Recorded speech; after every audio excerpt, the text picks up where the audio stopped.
Hello, my name is Emily, as you may or may not know, and today we are going to be talking about the difficulties, the trials and tribulations of being an actor, right? Specifically, an actor who is having trouble breaking free from only being known for one role. Everybody knows that acting can be a difficult industry, right? That's kind of a big thing about it. Every day you can wake up and grind. You can bust your freaking balls and Volvo until it's no longer, and you're working hard every single freaking day, and ultimately you can still never get your big break. And a lot of things in this industry are ultimately out of your control no matter how much you want it or how talented you are. Which is awesome. It's really one of the most unique things about the entertainment industry, huh? Anyways, on Backstage.com, if you're an actor just starting out, I'm sure you're familiar with this website, they stated that according to a comprehensive study that examined 2,408,501 performers, as low as 2% of actors are able to make a living out of acting. Note, the make a living part, we're not even talking about becoming the next Brad Pitt or Margot Robbie. The study shows that it's rare for actors to maintain a productive, meaning consistent work in this case, and lucrative careers, especially over time. Of course, the job market sucks for everyone right now, but acting is known for being a notoriously hard industry to, break into or whatnot. So much so that there's even that joke that's like, I just graduated from acting school. I can't wait to be a barista. I just graduated from film school. I'm finally gonna be a hostess at Applebee's. This field, social media included, is not exactly known for its great job security, right? That's why when you tell your parents, oh, I wanna become an actor, they're like, couldn't you have just shot me in the foot instead? You wanna be an actor? Couldn't you have just given me a homemade meal made with gravel and garnished with tapeworm eggs? You don't have any other skills that you would like to explore more. I mean, thank God this video is sponsored by Skillshare so they can help you out. That's exactly what I would say to my kid. But Skillshare, Skillshare, Skillshare. Oh, that's a little bit of a tongue twister. Anyways, Skillshare is the largest online learning community for creatives. They have a plethora of awesome classes led by industry experts across so many different fields. From film to illustration, from content creation to design, plants, cooking, all of these things, right? They have so many different classes and tools and resources to enrich your skill set. So whether or not you want to take your career, hobbies, or passions to the next level, Skillshare is happy to help. For myself, I know a lot of you guys really enjoy my old school editing, right? And that's because, well, for years, I've only ever used the software that came on my computer, right? But recently, I upgraded to a different editing software, Final Cut. Even though I do have my basic editing skills down because I've been doing this for so long, I wanted to learn more about different, advanced techniques that I could use to sort of experiment with my editing and just make my videos better. With Skillshare, I've discovered what new things I can use with my new editing software while still keeping, the same energy to my videos. One class specifically that helped me learn the ropes was Advanced Final Cut Pro Editing by MindFavor. It showed me some pretty cool things that I didn't have the tools for before, so now I can do something like this. Just in case I had to do that for some reason. Something else about Skillshare is that they are focused on creativity as a practice, right? If we can take care of and nurture our creative side in the same way that we take care of and nurture, our health and wellness, then we can develop our, creative disciplines in ways that work for us. I feel like this really resonates with me because as someone who was in a completely non-creative career before this, I had to actively stay connected with my creative side to make sure that it didn't fade away, right? So if you feel like you relate to that or you are in a similar boat, then Skillshare can be a great place to help you nurture that creative side. So with all of that being said, the first 500 people to click the link in the description below will get a 1-month free trial of Skillshare. So make sure to get started today and hop on that now. Hop on that thing, hop on that thing. And thank you to Skillshare again for sponsoring today's video. And again, first 500 people to click the link in the description below get a 1-month free trial of Skillshare. So do that. Anyways, to get back on track, I feel like when you first start out in acting, right, you are competing against a whole bunch of quote unquote nobodies, right? We're all in a dark room, jousting each other with our eyes closed, to be in a student film that has no pay, and there's only a 9.2% chance it's even ever going to be finished. And so once you do break into the industry, it can feel like, yes, I've finally done it, right? But you've only started half the battle. Probably even less. You've only started 10% of the battle. Because yes, it's true, you're finally not in that dark room anymore. You're in a brighter, shinier room, and maybe there's even a chandelier and some cucumber water. But you know what else is in there? All of the somebodies. So when it comes to the acting industry, it seems to me that the competition is never really over, right? If anything, it intensifies. All right, so hey, you're in the big leagues now. How's it feel? It's great. Everyone around me has an ulterior motive now. Yep, that's how you know you've made it. So I got word that Netflix is eyeing you to be the new female lead in their next original movie. Wait, are you serious? Yep, they want you. Or maybe Brenda Song, Constance Wu, Anna Sawai, Lucy Liu, Awkwafina, Arden Cho. Are you supposed to be telling me all this? No, but it's to prove a point for the sketch. Okay. Florence Pugh, Sophie Thatcher, Wait, whoa. It's not just Asian women? Oh no, babe. It's every woman. Rachel Sennett, Elle Fanning, Lily Rose Depp, 30 other extremely attractive and talented actresses later. And last but not least, Zendaya. What the fuck? There's no way I'm gonna get this part.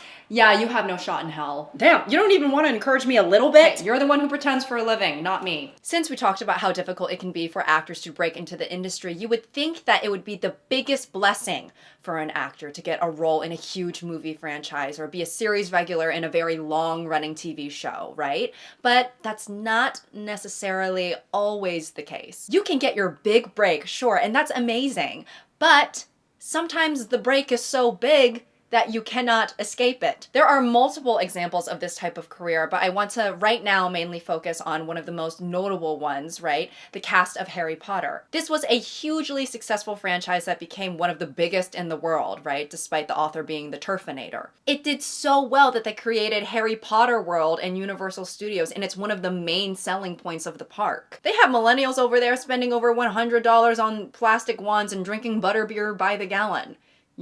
People even started their own Quidditch teams, running around turf fields with a broomstick between their legs, which honestly, it looks fun as fuck. I would say that Emma Watson, as an actress, has been able to best separate herself from her character, right? She's had multiple pieces of work come out after the Harry Potter franchise ended, including Perks of Being a Wallflower, The Bling Ring, Beauty and the Beast, and Little Women. Whereas Daniel Radcliffe and Rupert Grint, and this is no shade to those kings whatsoever, but it just seems that they are more closely tied to and associated with their roles in the franchise. I think if you were to ask the general public, where do you know these actors from? The majority of them would not only say Harry Potter as the first thing that pops up into their mind, but Harry Potter might be the only thing to pop up into their mind, which is not surprising and is not at all the fault of the actors, right? Because these huge franchises and these long-running TV shows obviously take a lot of time and dedication from these performers. Daniel Radcliffe was 11 years old when he started playing Harry Potter, and he was 21 when the franchise ended. I mean, you start the job playing Tamagotchi between takes, and then you end the job being able to celebrate with a beer after. That's crazy, right?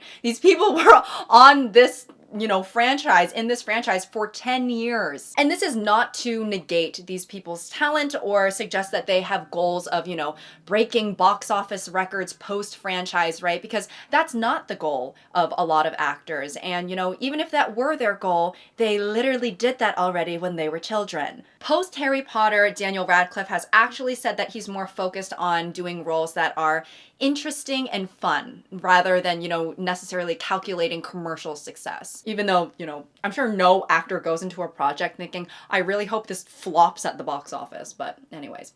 In this article from 2022, where he talks about his career post-Harry Potter and upcoming role as Weird Al Yankovic, The Hollywood Reporter wrote, being the central most visible cog of such a global phenomenon, one that propelled him into fame at just the age of 11 could have easily been like a millstone around the neck, Radcliffe admits.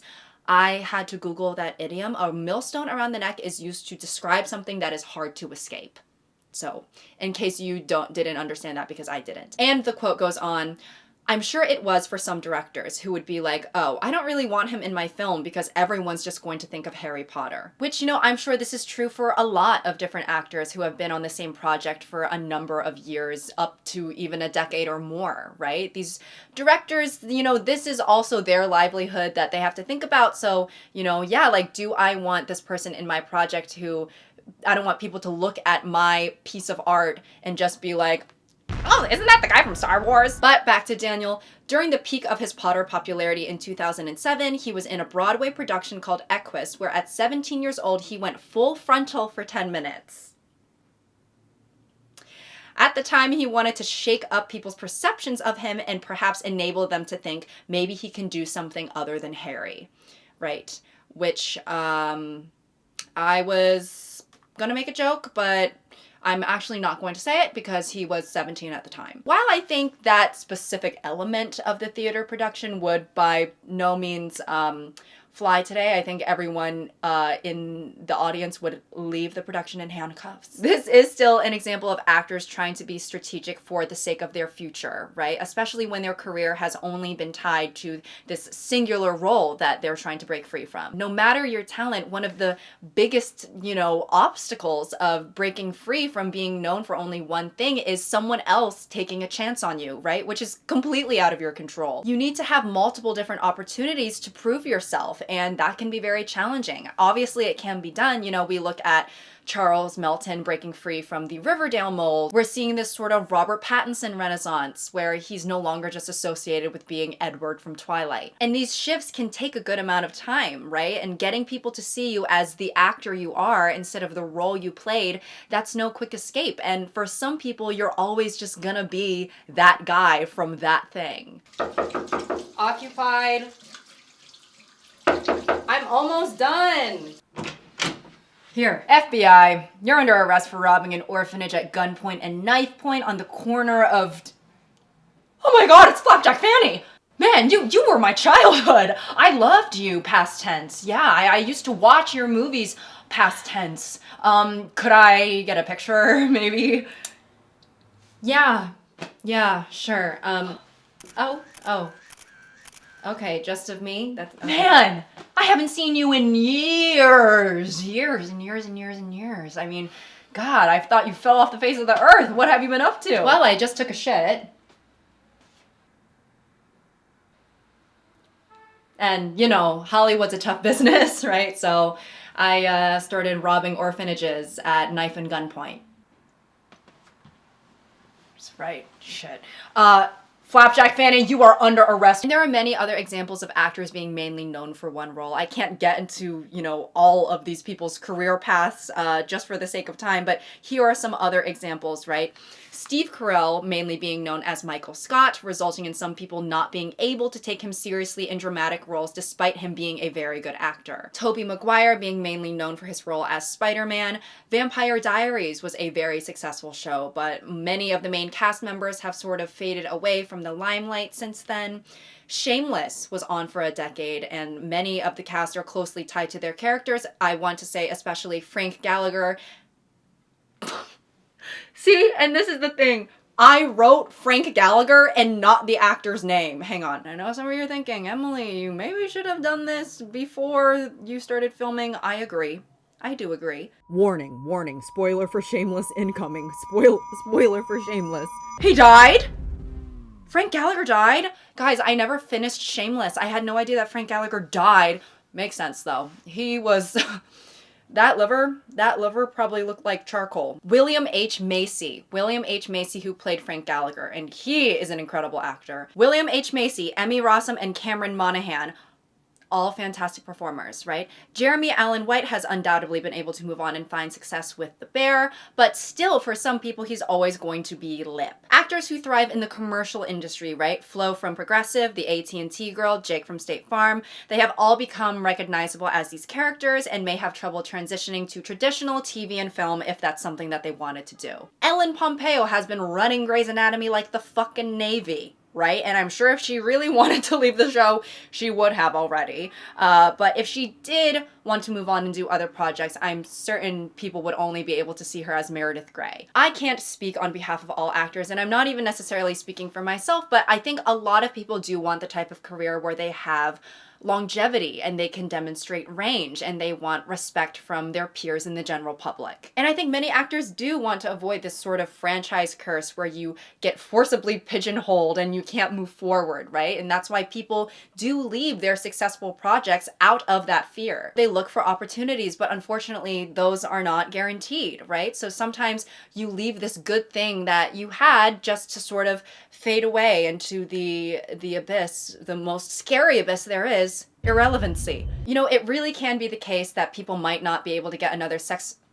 A lot of people might not get another successful project for years or even at all, right? And I think for most people, making career decisions and taking risks like that is more or less a private experience, right? Because you're not in the public eye. So the people that you would be disappointing are mostly just yourself and maybe the people around you, which that's also not great. But for entertainers, it can be difficult to be in the public eye making these sort of decisions because people will kick you while you're down. You know, you're already upset with yourself. You're wondering if you've made the right decision or not, and then, ooh, ouch, salt right in the wound. Someone says the most hurtful thing that you could possibly say to another human being. Flop. For example, people on TikTok have made fun of actors who leave their successful gigs only to not find that same success afterwards.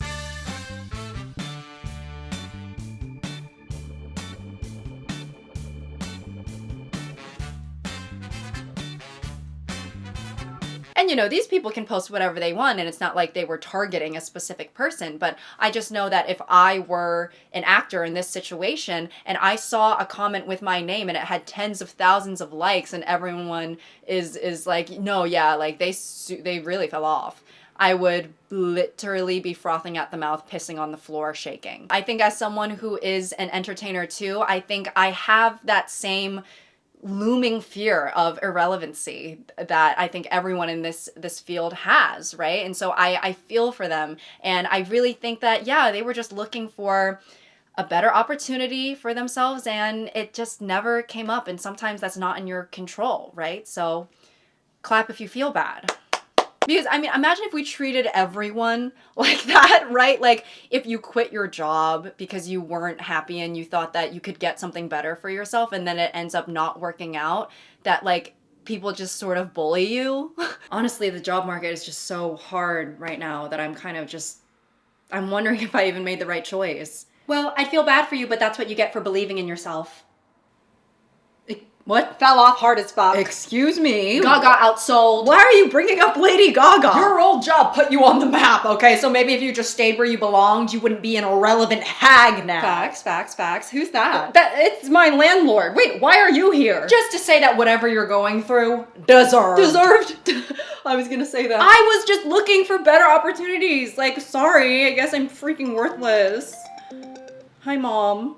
Hi, Flop. What the fuck? And it's like, while some lack empathy for actors who left their successful projects to look for other things, it's like people also still look down on the actors who are only known for one thing. So it's like either way, everyone's a hater, right? And that's the beautiful thing about living on this earth. I mean, I suppose to a degree, it does make sense because the whole craft of acting is supposed to be, you know, being able to put yourself into another person's shoes and, you know, transform yourself in a way to, you know, convey a story or convey a feeling, whatever it is. So actors who are able to showcase more range and therefore showcase that ability to transform, it makes sense that they would be more respected. And people might look at actors who've played the same role and been like, well, yeah, you put yourself into someone else's shoes, but you've been wearing them for kind of a long time.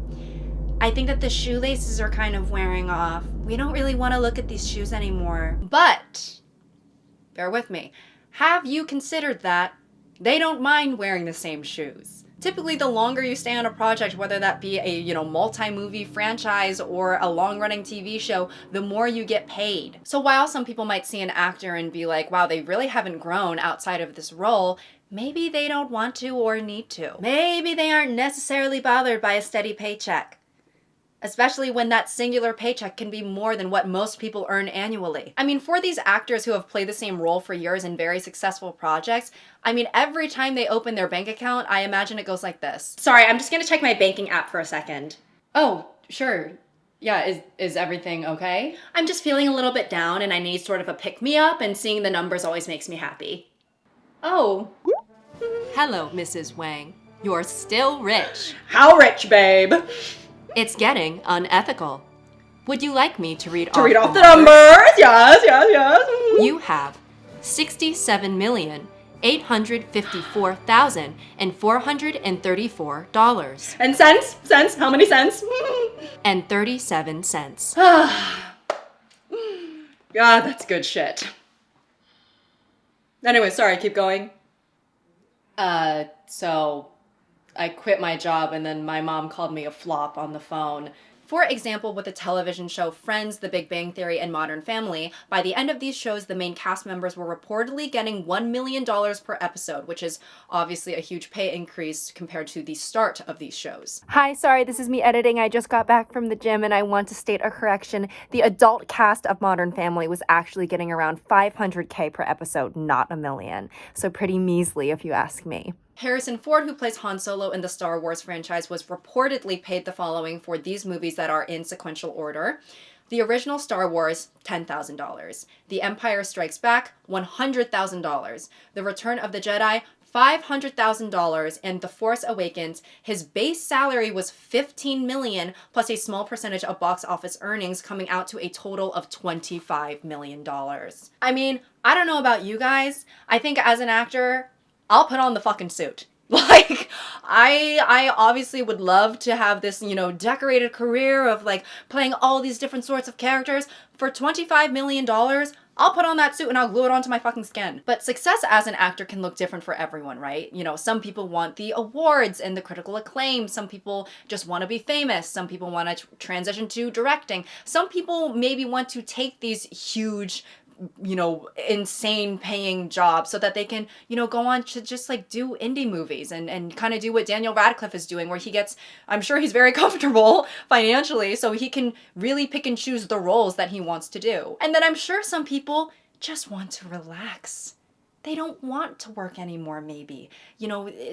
For the general public, maybe they fell off, into a swimming pool full of money. They don't need to work anymore. There's that joke that's like, I don't have a dream job. I don't dream of labor, right? I'm sure for some of these actors who are so rich off of, a certain role that they played, they don't need to work anymore. So now that the franchise is done, what are your next steps? Right, well, there's so many possibilities, right? And I really want to be able to explore them all. But I think in terms of next steps, what I'm really most looking forward to is taking a walk. Is that it? No, not at all. There's actually this yogurt that I've been wanting to try.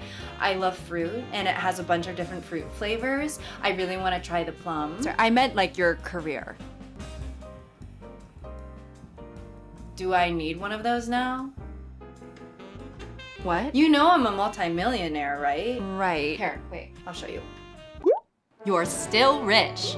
Now, the last thing I want to talk about are franchise or TV actors who haven't been able to find other successful projects outside of those roles, but still want to stay relevant, so they cling to them. Throwing it back to Harry Potter, a lot of people have pointed out that Tom Felton, the actor who played Draco Malfoy, clings onto the franchise and won't let it go. My father will hear about this. Squidward? Squidward, is that you?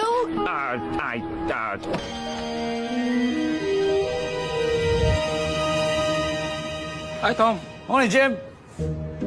If you look at his TikTok page, he hasn't really posted too much, but the majority of his recent videos have had some sort of relation to Harry Potter, right? One of the videos is actually promoting his book, Beyond the Wand, The Magic and Mayhem of Growing Up a Wizard, that came out in 2022.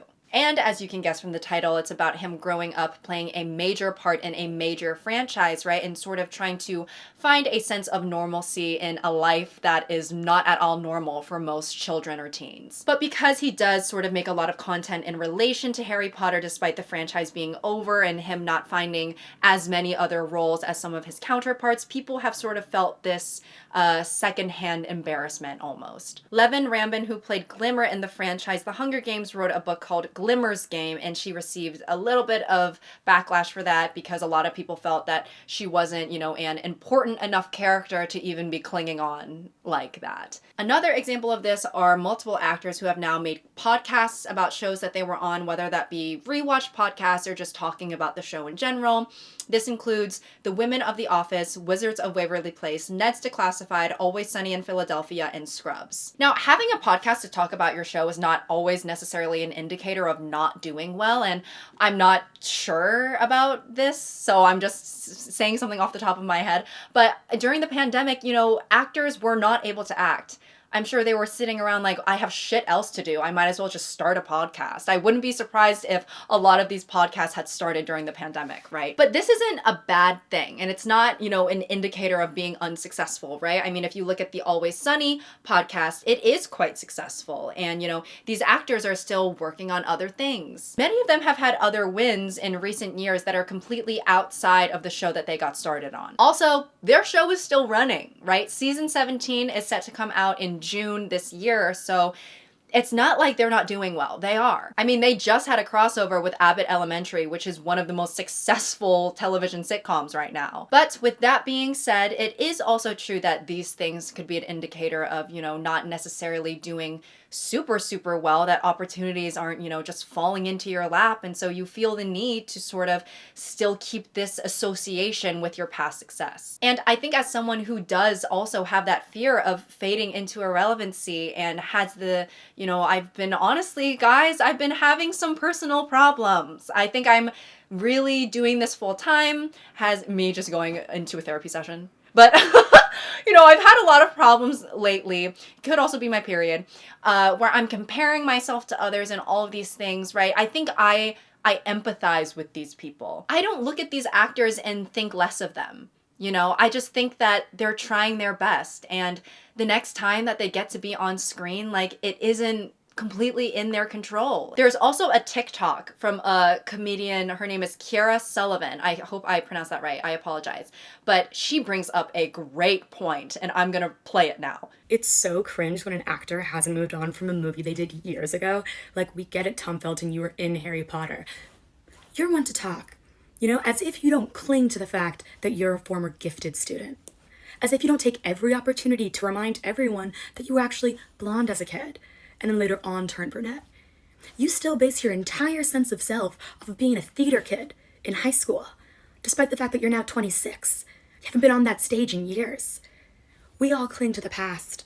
At least his is pretty cool. Because really though, don't we all cling to the past in some sort of capacity? Right? I mean, you have people who still bring up their study abroad trip to Barcelona that was 11 years ago because it really shaped them as a person. If you were in one of the biggest franchises in the world or one of the most beloved long-running TV shows and these things took up literal years of your life, you wouldn't cling on to that a little bit? Because I'm sure a lot of people would be bringing that up. Probably even more than these actors that they're looking down upon. Oh, you know what that reminds me of? It reminds me of when I played Flapjack Fanny and our second movie did so well at the box office that the government actually investigated us for fraudulent claims, but we really were just that successful. Oh, good times. Anyways, what were you saying? I was talking about my grandmother being scammed on her deathbed by some guy pretending to be Antonio Banderas, and she gave him all of her money, and now there's nothing in the will left for me and my family. How did that remind me of Flapjack Fanny? I don't know. Anyways, I'm starting to think about making my own line of pancakes to celebrate the 10-year anniversary of the first movie. I contacted some of the other cast members to see if they would want to be involved, but they never got back to me, but I'm assuming they won't mind if I use their faces. Sorry, I wasn't really done talking about my grandma. Oh, yeah. Okay, sorry, go ahead. Thank you, thank you. So yeah, after she died... That reminds me of this bracelet, actually, because... Let me guess, a prop from Flapjack Fanny. No! This was a gift from my late grandmother, who is dead. I was just trying to relate to you because, well, I understand the pain that you're going through right now. I am so sorry. Seriously, It's I fine, didn't mean to... it's fine. Of course, I miss her dearly every day, but... Yeah. She would have loved Flapjack Fanny. Jesus Christ. When it comes to acting, most working actors never even get that big break that gets their foot in the door. So if you've already done that, you should be proud of that in of itself. So I don't know, if you happen to be an actor in a huge successful franchise, I am wishing you the best. And for, you know, my other viewers who are not super famous actors, well, you can just sit in the corner and think about what you've done. No, I'm just kidding. I don't want anyone to suffer, ever, unless you're a bad person. But bad people don't watch my videos. So, yeah. I hope you all have a good day, and I am sending you platonic hugs and kisses. And thank you for watching, and yeah, until next time.